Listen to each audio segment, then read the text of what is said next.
Shalom Aleichem. Alors pour cette semaine, on va commencer la Souga de la Pilegesh, qui va s'inscrire un petit peu dans une série de Sougyot sur Chopa avec Kiddushin, si Dieu veut.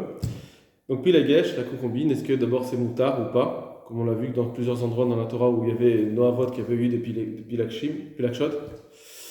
Et est-ce que si quelqu'un a pris une Pilegesh, est-ce qu'il doit il doit donner un get s'il divorce? D'accord? Entre guillemets, divorcé. Donc ça peut avoir beaucoup d'incidences aujourd'hui, par exemple, sur des gens qui vivent en concubinage. Est-ce que ça s'appelle un vrai mariage ou pas? Comment ça s'appellerait l'enfant? Etc. etc. Donc, premièrement, quelles sont les différences d'engagement qu'on peut avoir d'entre une épouse et une péléguèche? Alors qu'est-ce que la Torah voit comme de différence entre une isha mariée et une péléguèche? La Gemara dans Sanhedrin. Maï Nashim ou Maï Pilakshim. C'est quoi une épouse et c'est quoi une pélégesh? Omar Rav Yuda Marav, c'est quoi la différence? Nashim Bektuba Bekidushin. Les femmes, elles ont une Ktuba et aussi des Kiddushin. Donc quand ils se marient, il doit donner des Kiddushin. Soit un get, soit un shtar, soit bia, soit kesef. Les trois types d'acquisition dans Kiddushin, plus la Ktuba, c'est-à-dire un engagement. Sur plusieurs points. Alors que Pilakshim, Beloktuba, Belkidushin, ou Pilegesh, eh bien, on a besoin de lui donner ni Ktuba, ni Kiddushin. Donc apparemment, on n'a pas un lien contractuel. C'est juste un lien qu'il va avoir, peut-être qu'il va se créer, ça c'est sûr, mais est-ce qu'il est un contractuel? Non, il n'y a rien de contractuel.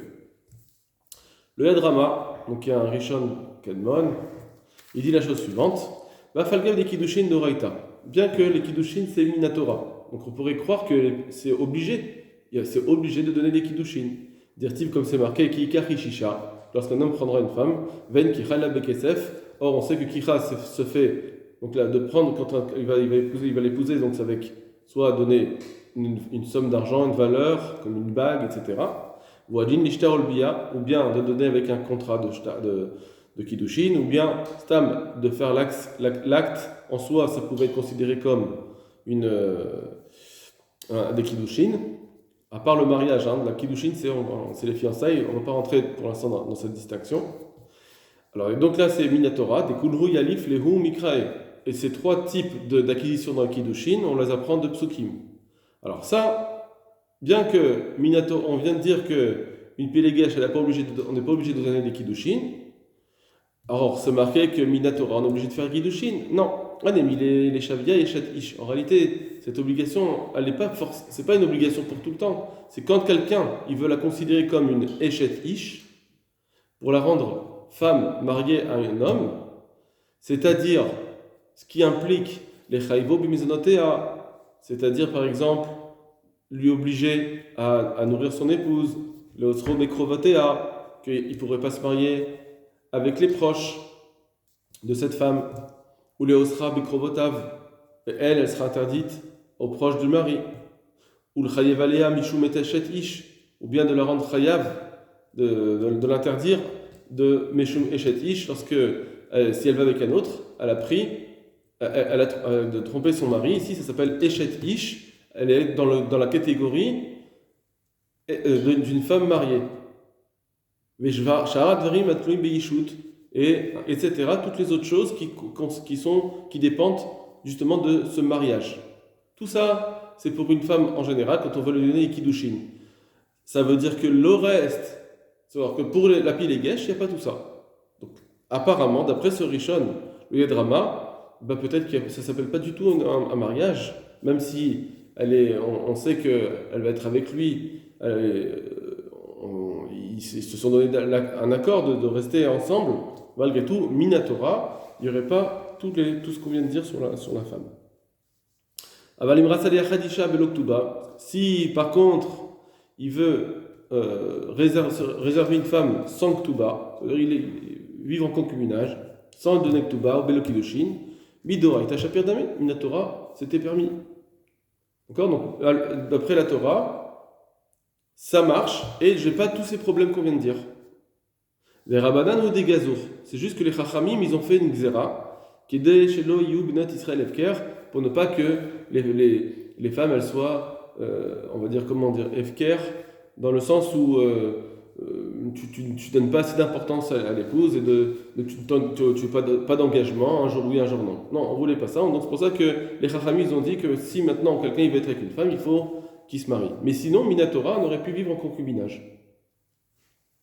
Donc ça c'est Minatora. Apparemment, donc lui il veut dire que il n'y a pas un Issour en soi, il n'y a pas le Issour Znout qu'on verra dans le Rambam, il n'y a pas un Issour Znout de vivre en concubinage, c'est juste que les Chachamim ensuite ils l'ont interdit par rapport, alors ici lui il dit le Riyad Rama par rapport au fait que on doit avoir un respect pour sa femme, pour sa concubine et donc devoir s'engager. Mais sinon Minatora c'était permis.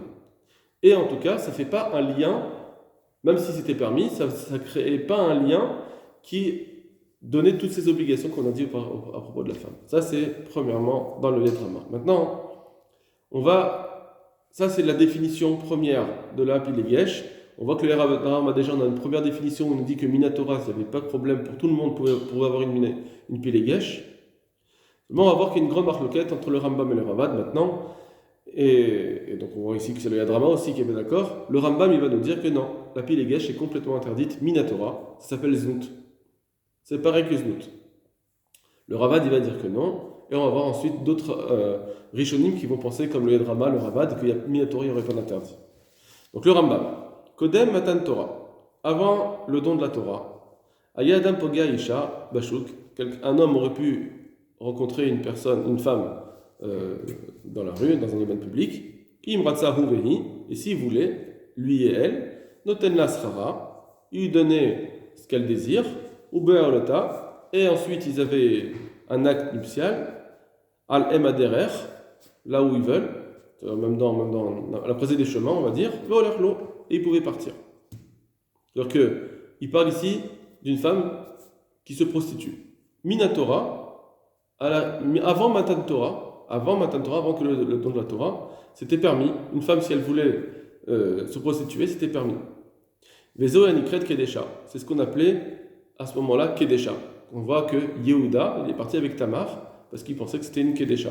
Alors, est-ce que c'était bien, pas bien, c'est deux autres choses. Mais en tout cas, il n'y avait pas d'interdit direct pour une femme ou un homme, d'ailleurs, pour se livrer à cette activité. Vishedatna Torah, après le don de la Torah, Neesra Kedesha, c'est devenu interdit. C'est une action qui est devenue interdite. Chez Neymar, comme c'est marqué, Lo Tiye Kedesha, Mipenat Israël, que c'est interdit pour une femme. Alors, ici, ça implique une femme juive. Maintenant, est-ce qu'une autre femme, elle aurait le droit? Apparemment, puisqu'il n'y a pas eu le don de la Torah pour les autres personnes. Donc, effectivement, ce serait permis. C'est juste que pour une juive, c'est interdit. C'est devenu interdit à partir du don de la Torah. On ne peut pas devenir Kedesha. Les fichar, c'est pourquoi Kol Abo Elisha, Leshem Znout, c'est pourquoi toute personne, donc maintenant ça implique, puisqu'il y a un interdit de Kedesha, donc c'est pas juste que la femme elle-même elle a cet interdit, c'est que même aussi l'homme a l'interdit d'aller avec cette femme, de lui donner de l'argent et d'aller avec elle. Et donc, c'est pourquoi, et ça s'étend à toute chose, c'est ce qu'il va nous dire, ça s'étend à toute foi, même sans argent. Simplement, la femme et lui, ils veulent aller une seule fois ensemble, eh bien ça devient interdit à cause du din de Kedesha. Ça rentre dans la catégorie Kedesha. Les fichar, c'est pourquoi Kolabolisha les Shemznout, toute personne qui fait un acte nuptial avec une femme, les Shemznout, c'est-à-dire en tant que Kedesha, c'est-à-dire sans volonté de mariage, Belo Kiddushin, donc les Shemznout. Alors il faudra bien définir parce que on est dans le sujet Pilegesh. D'accord? Donc on va voir quand est-ce que ça devient une Pilegesh, pas Pilegesh, qu'est-ce qui comprend le Rambam? Je m'explique. Est-ce qu'on va dire qu'une Pilegesh, d'après le Rambam, c'est interdit tout le temps? Donc même si quelqu'un il va aller avec une femme et qu'elle va être réservée à lui, ils vont vivre ensemble, etc., sans Kiddushin, c'est interdit? Ou bien non? C'est seulement c'est parce que ce qui sera interdit, c'est comme ici, c'est quand quelqu'un il va avec une femme à Emaderer à la croisée des chemins, il trouve une personne, et puis voilà, ils vont ensemble, et puis ils s'en vont. En une fois ou deux fois, sans se réserver l'un à l'autre. Est-ce que là ce serait l'interdit, mais pas si ce serait fixe. Voilà. Donc là, il nous dit, je reprends les mots, puisque le din de Kedesha il est venu après Matan Torah. Alors c'est pourquoi les fichar, kol abo elisha leshem znout, toute personne qui va avec une femme Leshem Znout, donc il dit deux choses. Pour Znout, Belo Kiddushin, sans Kiddushin. Apparemment, il est en train de nous dire que si quelqu'un il fait pas de Kiddushin, ça s'appelle Znout. Ou bien on dit non. Premièrement, c'est Leshem Znout, et aussi c'est Shelo Kiddushin. Ça veut dire qu'imaginons que il ne fait pas Bekidushin, mais d'un autre côté, c'est pas les Shem Znout, il se réserve l'un à l'autre, donc ils vivent en concubinage, donc c'est sans Kiddushin, mais c'est pas les Shem Znout, peut-être que ça, d'après le Rambam, ce ne serait pas interdit. Ça, c'est une question qu'on doit se poser. Qu'est-ce que le Rambam pense? D'accord? Est-ce que quand il dit les Shem Znout, Belo Kiddushin, on dirait qu'un petit peu il y a une redondance, qu'il faudrait les deux critères. Premièrement, pour que ça soit interdit Minatora, il faut que ce soit les Shem Znout et aussi Belo Kiddushin. Mais s'il fait sans Kiddushin, comme une Péligesh, qui ne donne pas de Kiddushin, mais par contre, ce n'est pas les Shem Znout parce qu'ils se réservent l'un à l'autre, alors peut-être que là, ça sera permis. Ou bien on dit non, que quand c'est les Shem Znout, c'est Belo Kiddushin, ça veut dire qu'il ne fait pas de Kiddushin et il fait ça simplement parce qu'ils ont envie l'un de l'autre de se rapprocher, mais sans plus. Est-ce que là, on va dire aussi que là, il y a l'interdit? D'accord? Donc, c'est une question qu'on va se poser dans le Rambam. Et donc, en tout cas, celui qui fait cette action-là, loke minatora, il est chayav malkout minatora, donc c'est un interdit, c'est un lave, c'est un lotaracé minatora, donc c'est pour ça qu'il est chayav malkout, mibne shebal kedesha, parce qu'il est parti avec une femme kedesha. Le Ravad. Kodem Matan Torah, Adam, donc le Ravad il reprend le Rambam qui disait que Kodem Matan Torah, Pogaïcha, etc. On va passer et on va dans les écritures un peu plus grosses. Amar à Abraham. Donc le Ravad dit En Kedesha et la Mezumenet. Lui il va donner sa définition d'une Kedesha. Qu'est-ce que c'est une Kedesha que la Torah interdit? C'est seulement et la Mezumenet, c'est seulement si elle est préparée à cela, elle s'adonne à cela. Via Moufkeret Lechol Adam, qu'elle se permet à tout homme. Alors, avec argent, sans argent, ça c'est une question, mais en tout cas, c'est une personne qui est prête à cela et qu'elle ne s'est pas réservée à quelqu'un, c'est pas une personne qui va vivre en concubinage. C'est une personne qui va le faire avec n'importe qui, selon son désir. Avala Meyechedet Atzma, les Ishechad, mais si elle se définit pour un seul homme, En ba lo malkut velo isur. Il n'y a ni chayav malkout, ni interdit de lave. Alors là, il nous dit qu'il n'y a pas un lave, peut-être qu'il y a un assez, mais en tout cas, il n'y a pas de lave. Ça veut dire qu'il n'y a pas d'interdit de la Torah en soi de cette action-là, de vivre en concubinage. Vi, api legesh ektuba. C'est le din de la Pélégesh qu'on a écrit dans la Torah. Donc d'après lui, le din de Pélégesh qui est écrit dans la Torah, c'est pour tout le monde, pas seulement pour les rois, pour tout le monde. Il n'y a pas un interdit de la Torah. Ou bela lachon dorshin. Et les spécialistes de la langue hébraïque, ils font une dracha, ils expliquent c'est quoi le mot pilegesh, mila afucha. C'est un mot un peu doublé comme ça qu'on peut lire de plusieurs façons. Ou murkevet befi shagal. Ça veut dire pilegesh. Il faut inverser les mots, les lettres. Befi shagal, ça veut dire il apprend pour de l'action, il apprend pour être avec elle, pas en tant que mariage, mais parce que voilà, il se désire et ils restent ensemble. Omedet iprakim le mishgal, parfois il est avec elle pour faire physiquement, mais shameshet et abayit ou par amim le mishgal.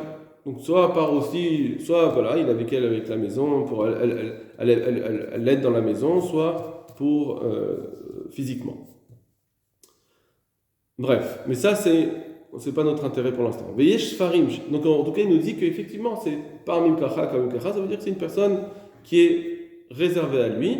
Donc, comme ils se réservent l'un à l'autre, ça s'appelle une Pélégesh qui n'a pas d'interdit de la Torah. L'interdit de la Torah, c'est quand une personne, elle se réserve pas à une personne. Elle fait un acte, elle a une relation sexuelle avec quelqu'un, sans que ça soit pour se réserver à lui. Veyesh farim shekatuv ba'em pilashim kushim beloktuba. Nous, dans la Gemara, c'était marqué que la pilégesh elle a ni kiddushin ni ktuba. Ici, il nous dit certains livres écrivent que pilekshim, c'est quoi? C'est kiddushin beloktuba. Elle a des kiddushin quand même. Elle reçoit des kiddushin, Ça veut dire, par exemple, il va lui donner une valeur d'argent pour se fiancer avec elle, mais Belo Ktuba, sans Ktuba, c'est-à-dire sans lui promettre, s'investir lui promettre, se donner l'obligation de la nourrir, de l'habiller, etc. Ok. Mikol Makom, En Isur Lav. Et de toute façon, alors pardon. Donc d'après cette Gemara, si on lit la Gemara comme celle-ci, pas comme on l'a dit nous on a dit que Pélégesh dans la Gemara, c'est marqué qu'elle a ni Kiddushin ni Ktuba, ça s'appelle une Pélégesh. Mais si c'est marqué, si on dit que la Gemara en réalité, il y a une autre version qui dit que non, il faut quand même des Kiddushin, donc c'est une question sur ce qu'il dit. Pourtant, nous on a dit que le fait simplement qu'elle se réserve à lui, ça suffit pour dire que ça soit permis, donc sans Kiddushin. Alors il dit non. Mikol makom en isrola vela bemezametet atzma. Malgré tout, même si on dit qu'il faut donner des kiddushin, l'interdit de la Torah, il ne sera que si elle se réserve et la mezametet lechol adam, si elle se réserve à tout homme, ça veut dire elle est ouverte à tout le monde. Là-dessus, c'est le din de Kedesha. Mais sinon, il n'y a pas besoin à la rigueur, il n'y a pas besoin de donner des kiddushin. Ou bien, peut-être que la Torah va demander des kiddushin. Mais sinon, la question, elle est à chaque fois de savoir à qui elle se réserve. Et ça va contre le Rambam, apparemment. C'est ce qu'il nous dit ici. Le Ravad, il nous dit que non, il n'y a pas d'interdit de znout. On n'est pas obligé de faire des kiddushin. Le Rambam a dit que dès qu'il n'y a pas de kiddushin, ça s'appelle znout. Apparemment, ce n'était pas comme notre Gemara qu'on avait au début. Notre Gemara, elle avait dit une Pélégesh, c'est sans Kiddushin, sans Ktuba. Donc c'est une Pélégesh, pas une Kedesha. Le Ravad, il nous dit que effectivement, il y a une girsa qui dit comme le Rambam, qu'une Pélégesh, on doit lui donner des Kiddushin. Donc ça veut dire qu'apparemment, si tu ne donnes pas de Kiddushin, c'est le Znout. Le Ravad nous dit que non. Lui, en tout cas, il nous dit que malgré tout, l'interdit de Kedesha, avec ou sans Kiddushin, il n'est que quand elle n'est pas réservée à une seule personne. Et il nous le prouve maintenant. Il nous prouve cela, le Ravad. Sheim Kidvarav. Car si on dit comme le Rambam, que dès qu'il n'y a pas de Kiddushin, automatiquement ça s'appelle Znout, c'est le Kedesha, et c'est pas une Pélégesh, alors, Mefata, le din de Mefaté. Mefaté, c'est quelqu'un qui est dans la Torah, c'est un din de la Torah, qui est comme cela. Si un homme, il séduit une femme, même, elle n'est pas mariée, etc., donc il n'y a pas d'interdit en soi, mais il la séduit, et qu'il va avec elle, et il lui fait perdre les bétoulines, il doit rembourser à son père, il doit rembourser les bétoulines.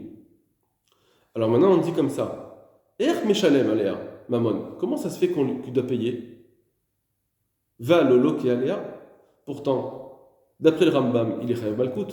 Quelqu'un qui est méfaté, ça veut dire qu'il ne lui a pas donné de Kiddushin. Ils sont partis, ils ont fait un acte sexuel sans Kiddushin. Ils ont eu une relation sans Kiddushin. Donc, il devrait être, d'après le Rambam, des Chayav Malkout. Si tu es Chayav Malkout, tu ne peux pas rendre aussi Chayav de payer.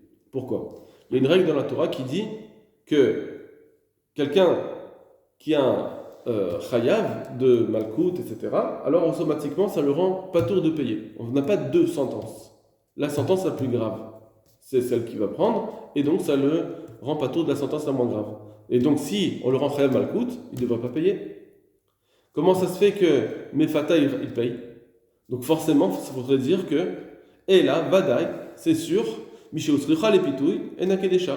À partir du moment où il a eu besoin de l'effatot, de la séduire. Ça veut dire qu'elle n'est pas réservée à tout homme, elle ne se laisse pas aller n'importe comment, avec n'importe qui, et donc c'est pas un din de Kedesha. Ça suffit pour dire qu'elle n'est pas Kedesha. Et ça rentre, alors peut-être pas dans le din de Pélégesh, mais ça rentre pas en tout cas dans le din de Kedesha. Je reprends.